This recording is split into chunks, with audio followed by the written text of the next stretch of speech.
नमस्कार दोस्तों, स्वागत है शिक्षा जंक्शन चैनल में। मैं हूं रवि सिंह। इस वीडियो के माध्यम से मैं बात करूंगा रांची विश्वविद्यालय के बारे में। रांची विश्वविद्यालय से जुड़ी कुछ अहम खबरों के साथ आया हूं। तो सबसे पहला जो खबर है वह नामांकन से संबंधित है। चैनल पे नए हैं, चैनल को अब तक आपने सब्सक्राइब नहीं किया तो इसी तरह की वीडियो के लिए सब्सक्राइब कर लीजिए। यहाँ पर ऐसे ही वीडियो को लेकर मैं आता हूँ। यह वीडियो मैं सुबह में ही लाता, लेकिन हर इंसान के जीवन में कुछ न कुछ परेशानियां होती हैं। तो कभी कभी मेरे जीवन में कुछ परेशानियां चलती है, तो जिसके वजह से यह लेट हुआ। तो चलिए, अपनी उतनी बातों में उलझाना बेहतर नहीं है। तो चलिए बात को मैं आगे थोड़ा बढ़ाता हूँ। मैं बात करने वाला हूँ अभी पीजी से संबंधित। जो पीजी में नामांकन की प्रक्रिया चल रही थी, तिथियाँ समाप्त हो चुकी थी, तो काफ़ी सारे बच्चे परेशान थे कि मुझे लेना था और मैं चूक गया। वो चाहे साइंस के हों, आर्ट्स के हों, कॉमर्स के हों। खास करके कॉमर्स के कई बच्चे चूक गए थे, जिसमें कि मुझे कुछ बच्चे मैसेज भी किए थे इंस्टाग्राम पे कि मैं बहुत परेशान हूँ, और मैं उन्हें जवाब दिया था कि अब काफ़ी कम उम्मीद है। ऐसा मैंने कहा था, मुझे याद है। महतो जी थे नाम उनका, टाइटल महतो था। लेकिन मैं फिर भी अभी उनके लिए, वैसे विद्यार्थियों के लिए अपडेट लाया हूं कि पोर्टल फिर से खोला जा रहा है सोमवार से। आप पोर्टल से आवेदन कर सकते हैं, यानी कि कॉमर्स वाले पीजी के लिए रांची विश्वविद्यालय में फिर से आवेदन कर सकते हैं। उनके लिए समय है। कहीं और के भी बच्चे हैं, किसी अन्य विश्वविद्यालय के भी बच्चे हैं, तो उनके लिए अच्छा सुनहरा मौका है कि अगर आपका रिजल्ट उस समय तक नहीं आया था, आप अप्लाई नहीं किए थे, तो आपको यह दोबारा मौका दिया जा रहा है। अब मैं बात करता हूँ कॉमर्स के बारे में। सॉरी, कॉमर्स का हो गया। अब मैं बात साइंस के बारे में करता हूँ। तो साइंस से संबंधित भी जो बच्चे हैं, साइंस से पीजी करना चाह रहे हैं, मैथ से, फिजिक्स से, तो इन सभी विषयों से तथा बायोलॉजी से, तो ऐसे जो भी विषय हैं, अगर किसी अन्य विश्वविद्यालय से आप हैं, अभी तक आप चाह रहे थे नामांकन लेना लेकिन चूक चुके थे, तो आप नामांकन ले सकते हैं। आपके लिए पोर्टल फिर से कुछ दिनों के लिए खोला जा रहा है। तो आप जल्द से जल्द मंडे से आप देखिए 10 बजे से रांची विश्वविद्यालय का ऑफिशियल वेबसाइट पे जाइएगा, जहाँ एक लिस्ट होता है। लिस्ट में आप पढ़िएगा, लिखा हुआ रहता है पोस्ट ग्रेजुएशन एप्लीकेशन, ऐसे करके वो ऐसे ऐसे क्रॉस होते रहता है। आप देखकर समझ लेंगे वहाँ से, ठीक है। तो ये दो विषयों का था। अब मैं आर्ट्स के बारे में बात करूँगा। तो आर्ट्स के बारे में ऐसा कुछ भी अभी अपडेट नहीं आया है। अभी दो ही विषयों के बारे में अपडेट आया है, और इस अपडेट को आने में कहीं न कहीं योगदान कहीं कहीं कॉलेज के जो प्रिंसिपल हैं उनका भी है।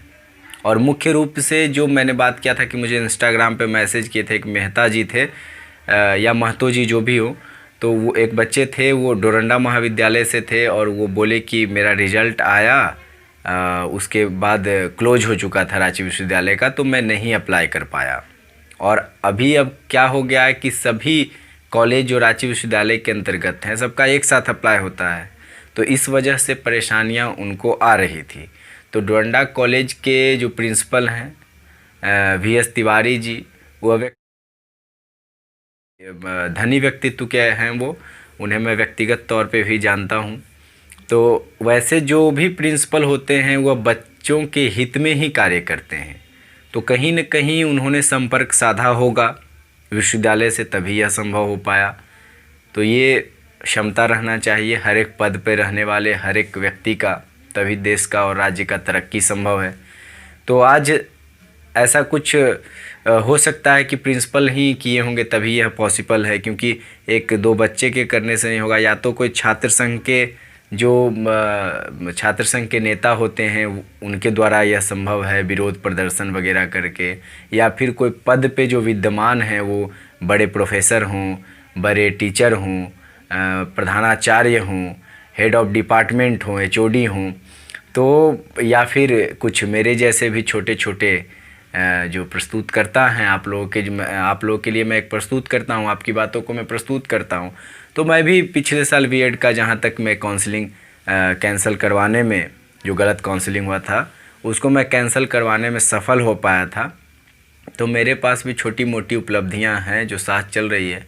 अब इसके बाद एक और वीडियो मैं बनाने वाला था कि रांची विश्वविद्यालय में कुछ नया कोर्स जो है प्रारंभ हुआ है, तो मैं इसी वीडियो में उसका भी जिक्र कर देता हूँ, तो बेहतर होगा। क्योंकि दो वीडियो बनाना, ऐसे भी व्यूज़ उतना जा नहीं रहा आजकल। आप लोग देखते होंगे 200-300 व्यूज़, समय लगता है, मेहनत लगता है काफ़ी। तो मैं इसी में जिक्र कर देता हूँ उसका भी। रांची विश्वविद्यालय में जो अब तक PhD का कोर्स चल रहा था, तो कई ऐसे विषय थे जिसमें पीएचडी का ये नहीं हो पा रहा था। जैसे जो बच्चे एमजेएमसी करते थे, जो मीडिया में मास्टर डिग्री लेते थे, उन बच्चों को अब तक पीजी करने के बाद जो पीएचडी करना पड़ता था वह हिंदी जैसे विषयों में चुनाव करके करना पड़ता था। लेकिन अब मीडिया लाइन के लिए भी मास कम्युनिकेशन जो होता है, मास कम्युनिकेशन में भी आपका पीएचडी शुरू कर दिया गया है, योग में पीएचडी शुरू कर दिया गया है। तो पीएचडी 2-3 जो नए नए विषय हैं उसमें शुरू कर दिया गया है। देखिए स्क्रीन पे मैं एक दिखा दे रहा हूँ। देखिए ये जो 4 विषय हैं, जैसे में पहला विषय आपका ये हो गया कि आप योग का हो गया, उसके बाद है मास कॉम एजुकेशन में अब सीधे जो पीएचडी हो जाएगा। तो ये जो विषय हैं इन सभी विषयों में तो कर ही सकते हैं।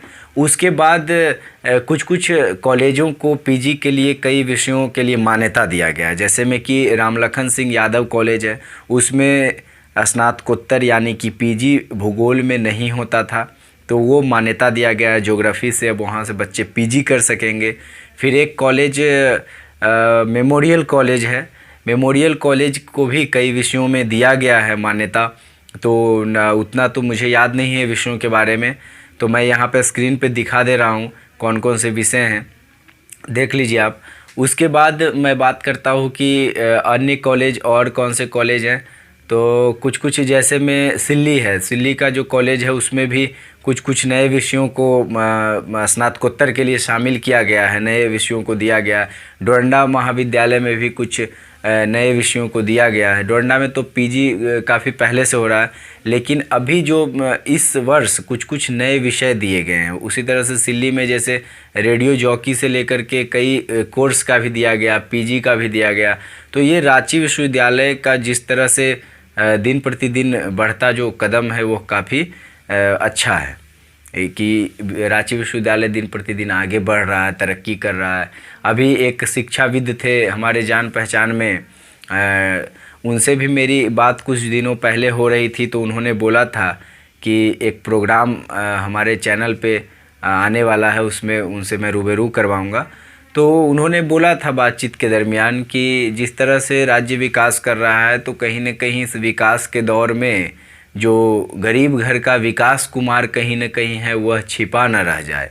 यानी कहने का ये मतलब है कि यदि कोई बच्चे दूर दराज के जंगल के क्षेत्र में हैं, दूर दराज के गांव के क्षेत्र में हैं, तो कहीं न कहीं वह बच्चे यदि 100 किलोमीटर दूर एमए करने के लिए आ रहे हैं, एमएससी करने के लिए आ रहे हैं, आज जब पूरा देश हमारा विकास कर रहा है, तो इस समय अगर वो आ रहे हैं उतना दूर से एमए करने के लिए सिर्फ और एमएससी करने के लिए, तो ये बहुत दुख की बात है। क्योंकि वर्तमान समय में कॉलेज जिस तरह से हर जगह बढ़ रहा है, जिस तरह से हर जगह फैल रहा है, तो कहीं ना कहीं अधिकतर कॉलेज में स्नातकोत्तर होना चाहिए, पीजी होना चाहिए, ताकि बच्चों को परेशानियों का सामना न करना पड़े।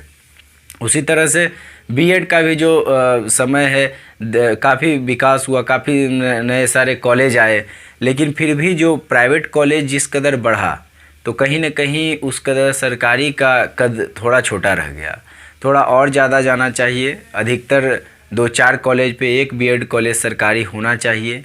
वो जैसे कि हमारे रांची विश्वविद्यालय में ही काफ़ी कम कॉलेज हैं जो सरकार के अंतर्गत हैं।